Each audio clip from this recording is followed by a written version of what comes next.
Hello friend, good evening. आप सब कैसे हैं फ्रेंड? मैं आशा करता हूँ आप सब अच्छे होंगे।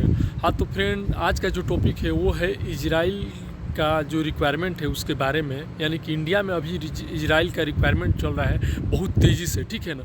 तो बहुत से हमारे भाई लोग का कमेंट आ रहा है कि प्लीज़ इजराइल के जो रिक्वायरमेंट है उस पर वीडियो बनाइए, ठीक है ना, कि कौन आदमी उस वहाँ पे जा सकते हैं और क्या क्या चीज़ का रिक्वायरमेंट है, ठीक है ना, और कितना एज चाहिए, ठीक है ना, और कितना पैसा लगता है, यानी कितना पैसा लगेगा जाने में, ठीक है ना, और कौन सा ऑफिस में रिक्वायरमेंट चल रहा है। तो अभी इसी टॉपिक पे वीडियो बनने वाला है फ्रेंड। तो प्लीज़ आप अगर चैनल पे नए हैं तो प्लीज़ हमारा चैनल सब्सक्राइब कर लीजिए और बगल में बेल आइकन की घंटी दबा दीजिए ताकि सबसे पहले नोटिफिकेशन आप तक पहुंचे।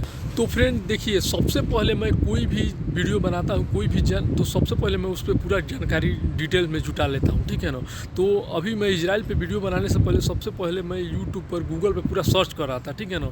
तो एक ऑफिशियल वेबसाइट पर मैं सर्च किया जहाँ पे वहाँ पे साफ साफ लिखा है रिक्वायरमेंट के बारे में कि केवल यूपी गवर्नमेंट 16,000 वर्कर को भेजेगी इजराइल, ठीक है ना। केवल यूपी गवर्नमेंट 16,000 वर्कर को इजराइल भेजेगी, ठीक है ना, केवल यूपी गवर्नमेंट। और उसमें से बता दूं कि जनवरी के अंत तक ही केवल 10,000 वर्कर वहाँ पे चले जाएंगे। जनवरी के लास्ट तक ही केवल दिया है, यानी कि दिसंबर ख़त्म ही हो गया, जनवरी अगले महीने के लास्ट तक वर्कर चले जाएंगे, ठीक है ना। 10,000 वर्कर वहाँ पे भेज देगी, ठीक है। और ये केवल ऐसे नहीं, ये श्रम जो विभाग है गवर्नमेंट का, यानी कि सरकारी श्रम विभाग में इसका रिक्वायरमेंट गया है। जो श्रम विभाग ऑफिशियल जो ऑफिस है समझिए, वहाँ पे रिक्वायरमेंट गया है। आप चाहेंगे तो वहाँ से डायरेक्ट अप्लाई कर सकते हैं श्रम विभाग से, ठीक है ना। इधर उधर भी जाने का नहीं, डायरेक्ट वहाँ से आप अप्लाई करके आप डायरेक्ट जा सकते हैं, ठीक है ना। तो सबसे पहले मैं बता दूँ कि इसके लिए एज कितना चाहिए। तो इसके लिए एज फ्रेंड आपसे बता दूँ, 21 साल से 45 साल के बीच आपका उम्र होना चाहिए। यानी कि 20 साल के आप रहेंगे तो आप इजराइल में काम करने के लिए नहीं जा सकते हैं, और 45 साल से ज़्यादा यानी कि 46 साल आपका उम्र है तो भी आप नहीं जा सकते हैं। वो रिक्वायरमेंट में मतलब आप रिक्वायरमेंट के लिए नहीं लगा सकते हैं, ठीक है ना। यानी कि 21 साल से लेकर और 45 साल के बीच में आपका उम्र है तो आप जा सकते हैं, ठीक है ना। आप एलिजिबल है, आप लगा सकते हैं। और 46 साल उम्र है तो आप नहीं जा सकते हैं, और 20 साल 19 साल भी आपका एज है तो अभी आप नहीं जा सकते हैं। रिक्वायरमेंट नहीं मतलब नहीं लगा सकते, इंटरव्यू नहीं दे सकते हैं और इजराइल काम करने के लिए नहीं जा सकते हैं, ठीक है। ये तो हो गया पहला बात। दूसरा सबसे बड़ी बात आपसे बता दूं कि इंग्लिश का ज्ञान होना चाहिए, यानी कि लिखने पढ़ने का। अगर आपको इंग्लिश एकदम नहीं मालूम है तो भी आप नहीं जा सकते हैं इजराइल काम करने के लिए। मतलब आप सिलेक्शन आपका नहीं होगा, यानी कि क्लाइंट इंटरव्यू लेगा तो आपसे इंग्लिश में टॉकिंग करेगा। इंग्लिश का आपको ज्ञान होना चाहिए कम से कम 60-70%, ठीक है ना। अगर इंग्लिश का ज्ञान नहीं होगा तब भी आप फेल हो जाएंगे, आप काम करने इजराइल में काम करने के लिए नहीं जा सकते हैं, ठीक है ना। जो भी ट्रेड से जाएंगे तो आपको इंग्लिश का कंपलसरी ज्ञान होना चाहिए, समझ लीजिए। अंग्रेजी आना चाहिए, केवल हिंदी नहीं चलेगा, ठीक है ना। और तीसरा सबसे बड़ा बात मैं बता दूं कि जो भी इंटरव्यू देने के लिए जा रहा है इजराइल जाने के लिए सोच रहा है, उसके परिवार का कोई भी आदमी, यानी कि कोई भी फैमिली का सदस्य इसके पहले इजराइल में काम नहीं करना चाहिए। मैंने इसके पहले वो काम नहीं किया होना चाहिए। उसके परिवार का कोई भी आदमी इजराइल में काम नहीं न किया है। अगर काम किया होगा तो वो भी आदमी इजराइल नहीं जा सकता है काम करने के लिए, पैसा कमाने के लिए, ठीक है ना। ये सबसे बड़ा बात है, यानी कि आपके फैमिली का कोई सदस्य अगर इजराइल में पहले जाकर काम किया है तो भी आप इजराइल के लिए सेलेक्टेड नहीं होंगे, यानी कि क्लाइंट आपको फेल कर देगा। ये साफ साफ लिखा है, ठीक है ना, ऑफिशियल वेबसाइट में, ठीक है ना। और चौथा सबसे बड़ा चीज़ मैं आपसे बता दूं कि अगर आप इजराइल जाने के लिए सोच रहे हैं तो ये पहले डिसीजन आपको ले लीजिएगा, सोच लीजिएगा कि वहाँ पे कम से कम 1 साल और नहीं तो 3 साल, 1 साल अथवा 3 साल आपको कम से कम वहाँ पे रहना पड़ेगा। कंपनी के ऊपर डिपेंड करता है, ठीक है ना, कि 1 साल नहीं तो 3 साल वहाँ पे सेवा देना पड़ेगा, यानी कि काम करना पड़ेगा। अगर चाहेंगे कि अगर 1 साल से पहले अगर 10 महीना 8 महीना पे आपको रिटर्न आ जाए तो फिर आप आ नहीं पाएंगे। ये सबसे बड़ा चीज़ है, ठीक है ना। साफ साफ लिखा है कि मैंने 1 साल से 3 साल आपको कंपलसरी वहाँ पे रहना पड़ेगा, ठीक है ना। तो ये सोच लीजिएगा जाने से पहले वहाँ। और सबसे कंपलसरी चीज़ बता दूँ कि आपको कम से कम हाई स्कूल यानी कि 10 का परीक्षा आप पास किए हैं कि नहीं, 10 तक पढ़े होना चाहिए, यानी कि 10 तक आप पढ़े हैं तभी आप इजराइल जा सकते हैं काम करने के लिए, कमाने के लिए, कोई ट्रेड से। अगर 10 से कम पढ़े हैं, 8 पढ़े हैं, 9 पढ़े हैं, 5 पास किए हैं, 10 से कम पढ़े हैं, नहीं पढ़े हैं तो आप नहीं जा सकते हैं। 10 पास होना चाहिए, और 10 जो पास किया है, 10 तक पढ़ा है वही जा सकता है, और इंग्लिश का ज्ञान होना चाहिए, ये ध्यान में रखिएगा। ठीक है ना। ऐसे आप जा रहे हैं इंटरव्यू देने के लिए, लगाने के लिए, तो मत जाइएगा, ठीक है ना। आप 10 कंपलसरी होना चाहिए, ठीक है। तो फाइनली फ्रेंड मैं बता दूं कि अभी सबसे ज़्यादा रिक्वायरमेंट चल रहा है इजराइल के लिए। आपसे बता दूं कि बहुत ज़्यादा सैलरी मिल रहा है, ठीक है ना। सैलरी बहुत ज़्यादा मिल रहा है। अगर आप भी जाना चाहते हैं तो मैं बता दूँ कि कौन कौन सा ट्रेड का इंटरव्यू चल रहा है, ठीक है ना। कौन से आप ट्रेड से हैं तभी आप जा सकते हैं, जाएंगे। बाकी दूसरे ट्रेड से होंगे तो आपका पूरा पैसा मेहनत बर्बाद हो जाएगा, आप जाएंगे भी नहीं। तो आइए ध्यान से सुनते हैं कि किस किस ट्रेड का रिक्वायरमेंट चल रहा है, फाइनली वहाँ से किस किस ट्रेड का रिक्वायरमेंट आया है, ठीक। तो पहला नंबर जो है वो है सेरेमनी टाइल्स का।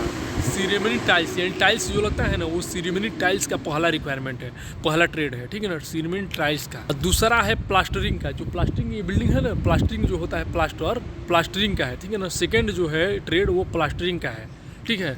तीसरा है फ्रेम वर्क। फ्रेम जो लगा रहता है, फ्रेम नहीं बनता है, फ्रेम वर्क का काम है, फ्रेमिंग का।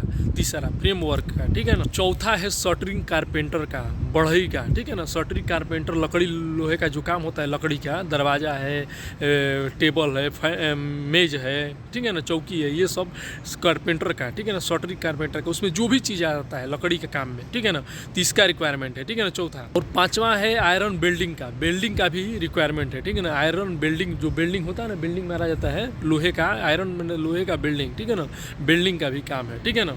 और है सिविल मेसन का कारपेंटर का तो बता ही दिए। मेसन का भी है, स्टील फिक्सर का, जो सरिया का काम होता है, सरिया का, स्टील फिक्सर का, इसका भी रिक्वायरमेंट चल रहा है। यही सब चीज़ के 6-7 ट्रेड का रिक्वायरमेंट है, ठीक है ना। बाकी दूसरा ट्रेड से आप हैं तो उसमें इसके लिए आप अप्लाई नहीं कर सकते हैं और नहीं जा सकते हैं, ठीक है। और बता दूं कि सैलरी भी फाइनल इसमें शो कर दिया है कि आपको सैलरी कितना मिलेगी, ठीक है, सैलरी कितना मिलेगी। और ये मैं क्लियर बता दूं कि वो सैलरी इंडिया का कितना बनेगा, यानी कैलकुलेट करने पर इंडिया का कितना सैलरी बनेगा, ठीक है ना। तो आपसे बता दूं फ्रेंड कि बहुत हाई सैलरी है, मैंने बहुत ज़्यादा सैलरी है, ठीक है ना। तो मैं आपसे बता दूं कि 6100 रुपया एकदम ऑफिशियल में, समझ लीजिए श्रम कार्यालय जो है उसका ऑफिशियल में एकदम शो कर दिया है कि 6100 रुपया न्यू शेकेल, यानी कि इजराइल में चलता है न्यू शेकेल। जैसे इंडिया के INR चलता है ना, ठीक है ना, इंडियन रुपीज, तो उसको बोला जाता है न्यू शेकेल। इजराइल का न्यू शेकेल 6100 रुपया वो आपको सैलरी देगी, ठीक है ना। न्यू शेकेल 6100 रुपया सैलरी आपको देगी, ठीक है ना। इसके अलावा आपसे बता दूं कि इंडिया का 15,000 रुपया फंड या बोनस के तौर पर आपको मिलेगा, ठीक है ना। 15,000 रुपया हर महीना बोनस के तौर पर मिलेगा। तो आपसे बता दूं कि 6100 रुपया का आपका इंडिया का कितना बनेगा, तो समझ लीजिए कि 6100 रुपया का 23 रुपया का लमसम रेट 1 रुपया का बन रहा है। तो यानी कि मान लीजिए कि 6100 से गुणा करेंगे तो मोटा मोटी दिया है कि 1,38,000 रुपया आपका एवरी मंथ, यानी कि हर महीना आपका बनेगा। यानी कि अगर आप इजराइल जाने के लिए सोच रहे हैं तो 1,38,000 रुपया हर महीना आप कमाएंगे, समझ लीजिए। अगर आप समझ लीजिए 3 साल वहाँ पर रह चुके हैं, अगर 3 साल भी रह गए तो समझ लीजिए कि 1,38,000 रुपये के हिसाब से सालाना जोड़िए, मान कर चलिए कि आपका 15 लाख रुपया साल का हो गया। यानी कि 3 साल अगर रह गए तो 15 45 50 लाख रुपया आपका कहीं नहीं जाएगा, बोनस और सब लेकर, फंड लेकर, ठीक है।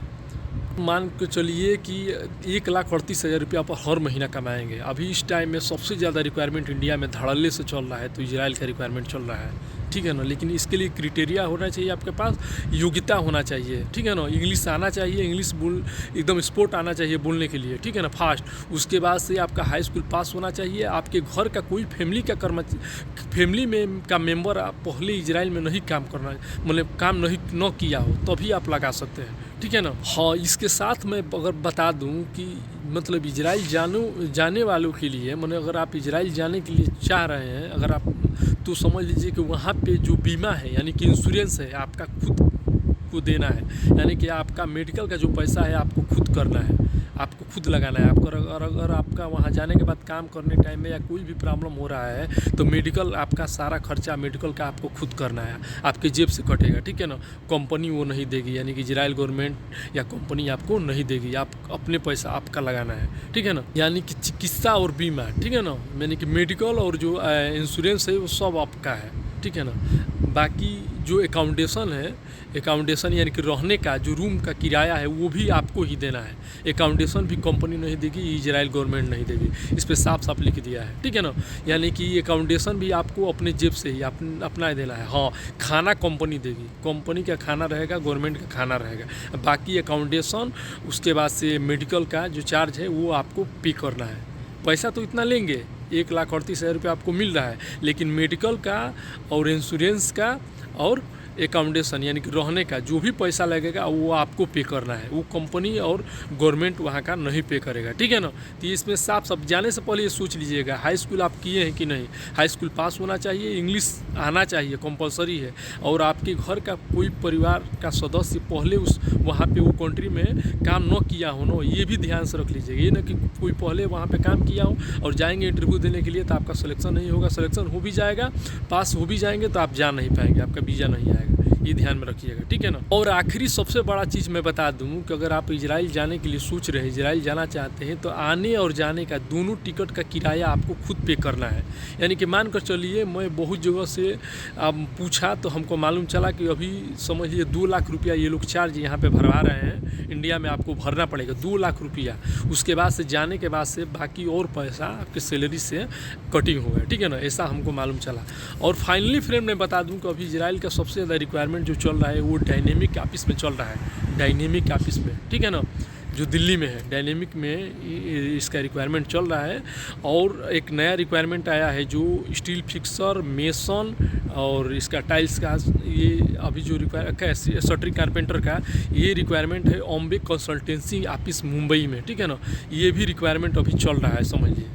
तो जो लोग भी अगर जाना चाहते हैं तो ये ऑफिस से अपना कॉन्टेक्ट कर और ये क्राइटेरिया होगा तो वो लोग बिंदास इजराइल जा सकते हैं। और 1,38,000 रुपया अच्छा पैसा है, अगर वहाँ पे आप जाकर कमाना चाहते हैं तो आराम से आप कमा सकते हैं। तो फ्रेंड, ये था इजराइल के बारे में जानकारी। तो आई होप कि हमारा वीडियो आप लोग को अच्छा लगा तो प्लीज़ लाइक कीजिएगा, अपने दोस्तों को भी शेयर कीजिएगा। और अभी तक हमारा चैनल सब्सक्राइब नहीं किया तो प्लीज़ हमारा चैनल सब्सक्राइब कर लीजिएगा। ओके, मिलते हैं नेक्स्ट वीडियो में। ओके, आज के लिए गुड बाय, गुड नाइट।